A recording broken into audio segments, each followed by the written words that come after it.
예수 그리스도를 따르는 그리스도인들은 사랑하라는 주님의 명령을 실천하면서 살아갑니다. 하지만 이 명령을 주변 사람들에게 친절하게 하는 것이라고 생각하면 안 됩니다. 신앙생활이라는 것은 단순히 도덕을 잘 지키며 착하게 사는 것은 아니기 때문입니다. 사울이 디모데에게 보낸 두 번째 편지는 사랑하는 아들 디모데에게라고 시작하며 바울은 이 편지에서 가장 사랑하는 이에게 신앙생활에서 지켜야 할 가장 중요한 것들을 권면한다라고 이야기를 합니다. 사도 바울은 하느님께서 우리를 구원해 주시고 거룩한 부르심으로 부르셨다라고 하면서 하느님의 계획과 은혜에 따라 주신 복음은 이제는 우리는 우리 구주 그리스도 예수께서 나타나심으로 훤히 드러났다고 밝히면서 하나님의 능력을 힘입어 복음을 위하여 고난을 함께 겪으라고 권면합니다. 그러니까 지금까지 구약의 말씀이라고 하는 것은 너희가 이제는 편해질 것이다 라고 하는 것이었으면 사도 바울의 선언은 예수 그리스도로 인해서 이미 그것이 실현됐으니 이제는 고난을 겪으라고 이야기하는 겁니다. 방향이 달라졌죠. 이 기쁜 소식은 예수께서 자기를 믿는 모든 사람들의 죄를 대신해서 죽으셨기 때문에 그렇습니다. 그리고 그분이 부활하신 후에 성령으로 충만해진 사도들은 세상 곳곳을 돌아다니며 그분이 행하신 일과 가르침을 전했습니다. 바울은 나에게서 들은 건전한 말씀을 생활 원칙으로 삼고 우리 안에 거하시는 성령으로 말미암아 내게 부탁한 아름다운 것들을 지키라고 권면합니다. 제가 이 구절은 성경 본문을 건전한 말씀을 생활 원칙으로 삼고라고 하는 것은 공동 번역에서 제가 출처를 했고요.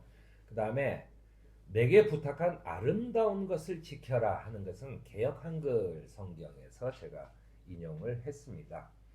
곧 아름다운 말씀을 지키고 건전한 말씀으로 생활의 원칙을 삼아라 라고 하는 것으로 우리가 쉽게 이해할 수 있을 것입니다.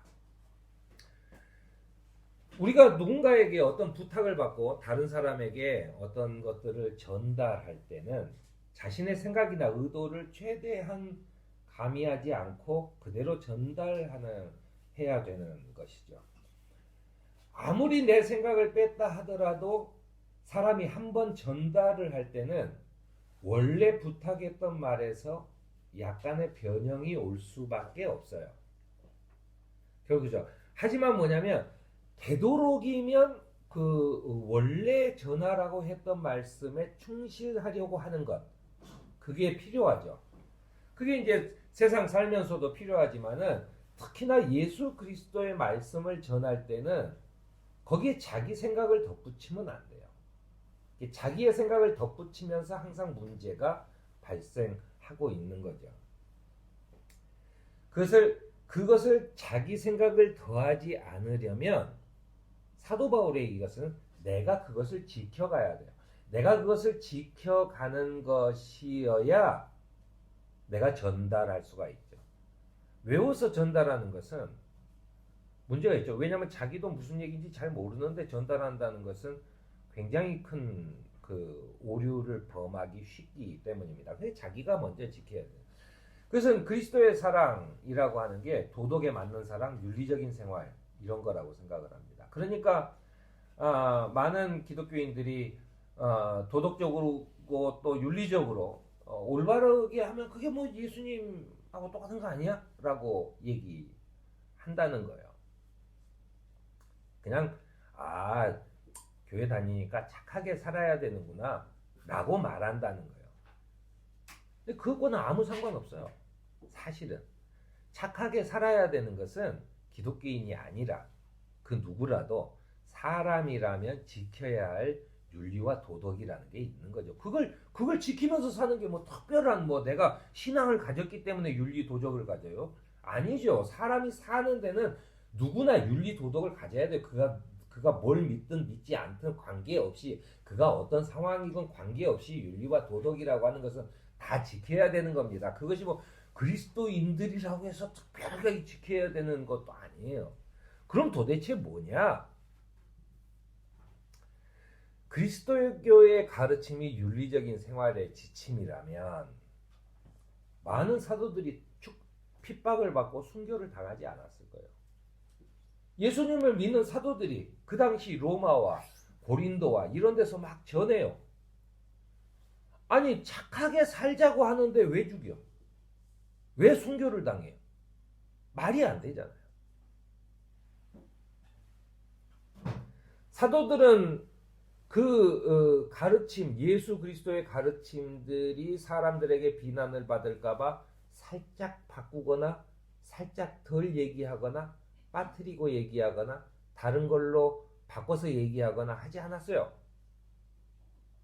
있는 그대로를 핍박을 두려워하지 않고 전했고 그리고 그것 때문에 순교를 당하기까지 했다는 것입니다. 그러면서 또 한 가지 그 사람들은 자기를 죽인 사람들에게 악의를 품지도 않았어요. 왜냐하면 그 길을 당연시 여겼기 때문입니다. 그것이 바로 그리스도와 함께 사는 거죠. 오히려 그리스도의 복음은 모든 사람들을 생명으로 이끄는 매우 기쁜 소식이었지만 오히려 그것 때문에 미움을 받아요. 생명으로 이끌고 있고 하느님의 정의를 얘기했는데 그들은 결국 죽임을 당했다는 거예요. 그렇기 때문에 바울은 디모데에게 복음을 위하여 고난을 겪으라 라고 얘기합니다. 네가 고난을 받는 것 때문에 두려워하지 말고 그것이 당연하니 그냥 고난을 받아들여라 하는 이야기겠지요. 그렇게 하려면 예수 그리스도 안에 있는 은혜로 굳세어져야 한다라고 얘기하면서 그대가 받을 고난을 달게 받고 끝까지 견디라고 권면하는 것입니다. 특히 디모데는 밖에서의 고난도 있지만 교회 안에서의 분쟁 속에서 고통받고 있었습니다. 사실은 그렇죠. 남이 나에게 하는 것은 사실은 별로 두렵거나 그렇게 화가 나지 않습니다. 근데 교회 안에서 자기 식구끼리 내가 믿었던 사람 사이에서 이 고통과 분쟁이 일어나면 굉장히 힘들어지는 겁니다. 배신감도 들고 그렇게 되는 거죠. 그래서 교회 안에서 디모데가 받을 고난에 대해 바울은 이렇게 얘기합니다. 어리석고 무식한 논쟁을 멀리해라. 논쟁에 말려들지 말란 얘기예요. 예수님의 말씀이 또는 다른 사도들의 말씀이 아니면 율법학자들의 말이 섞여가지고 자기 나름대로 만들어낸 논리를 가지고 자꾸 이야기를 해요. 그런 무식한 논리에 넘어가지 말라는 거예요. 무시하라는 거예요. 주님의 종은 다투지 말아야 합니다라고 얘기합니다. 반대하는 사람을 온화하게 잡아줘야 그러지 마라 라고 온화하게 잡아줘야 해요. 그렇게 권면하라는 거예요. 여기서 중요한 얘기가요. 내가 그 사람을 바꿀 수는 없어요. 우리가 보통 싸움이 생기는 것은 내가 그 사람을 바꾸려고 하니까 문제가 생기는 거예요. 바꾸려고 하니까 바꿔지지 않고 바꿔지지 않는 사람을 결국은 미워하게 되고 미워하다 보니까 분쟁이 크게 일어나는 거죠. 마음의 상처가 깊어지고. 사도 바울은 뭐라고 얘기하냐면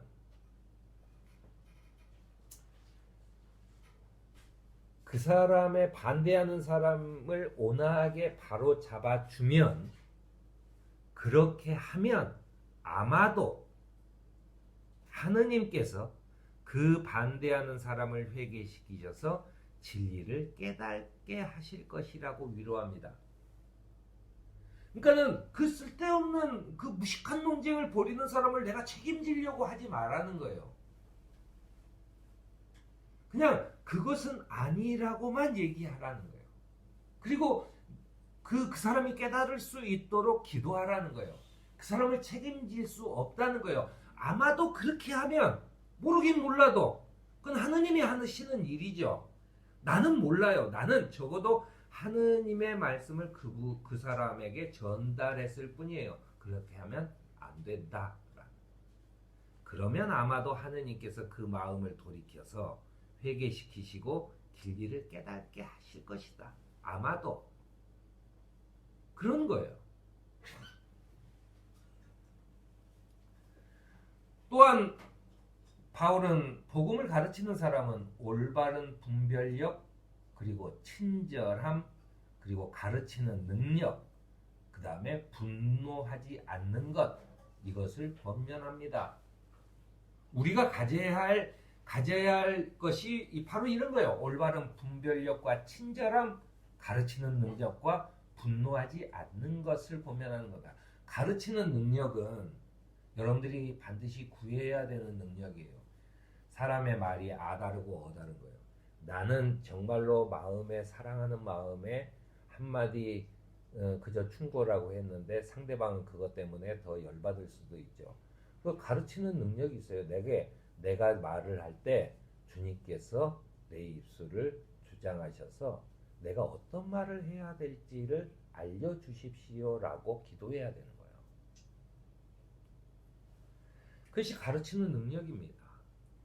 언제나 자신의 말은 하느님이 들으시는 것이라는 생각을 가지고 해야 돼요. 내가 저 사람한테 말하지만 이 이야기를 하느님께서 듣는다고 생각하면 내 말이 아무래도 조금 더 부드러워지고 좀 더 그 친절함이 생기고 올바른 분별력이 생기죠. 그래서 더 좋은 가르침의 말로 내가 할 수 있게 되는 거죠. 물론 그렇다고 해서 그 사람이 변화되지 않습니다. 여러분들 꼭 그걸 기억하셔야 돼요. 그 사람을 변화시킨 것은 하느님의 능력이지 내 능력이 아니라는 사실을 알아야 돼요. 그래야지 내가 힘을 얻죠. 위로를 받죠. 그런 것입니다. 그것은 언제나 저 사람에게 내가 인정받는 게 아니라 하느님께 인정받는 사람이 되는 것을 힘쓰는 걸 얘기하는 것입니다. 그 하느님이 인정받는 사람이 되기를 힘쓰며 사는 삶이라는 것은 바로 이런 겁니다. 내가 누구에게 무슨 일을 할 때나 하느님이 내 말을 듣고 있다. 나는 하느님과 함께 있다. 라고 한다면 아무래도 달라지죠. 내가 친구랑 싸우고 있는데 내 부모님이나 같이 있으면 아무래도 내가 말이 훨씬 더 부드럽게 나가게 되는 게 사실이죠. 바로 그런 겁니다. 그리고 바울은 마지막 때에는 겉으로는 경건하게 보이나 경건함의 능력은 부인하는 사람들이 있으니 그 사람들을 멀리하라고 경고합니다.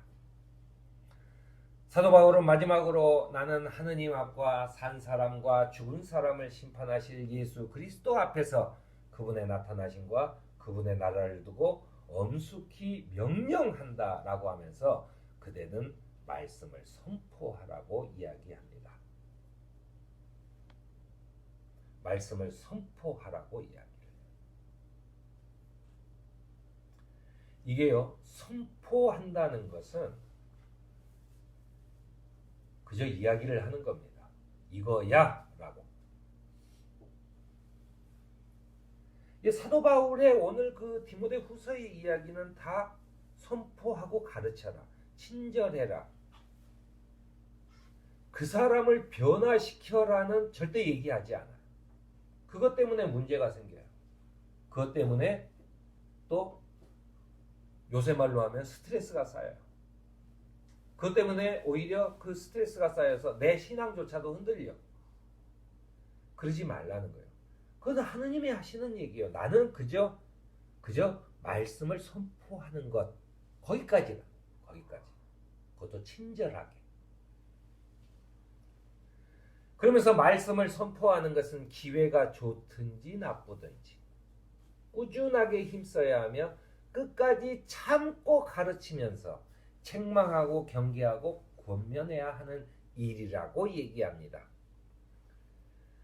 때가 이르면 사람들이 건전한 교훈을 받으려 하지 않고 귀를 즐겁게 하는 말만 들으려고 자기네 욕심에 맞추어 스승을 모아드릴 것이다 라고 얘기합니다. 그 사람은 내가 말이 싫으면 자기한테 좋은 말을 듣는 사람한테 다닐 거예요.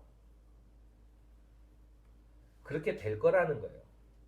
진리를 듣지 않고 꾸민 이야기에 귀를 기울일 사람들이 있을 거라는 거예요. 괜찮다는 거예요. 네가 선포했으면 됐다는 거예요.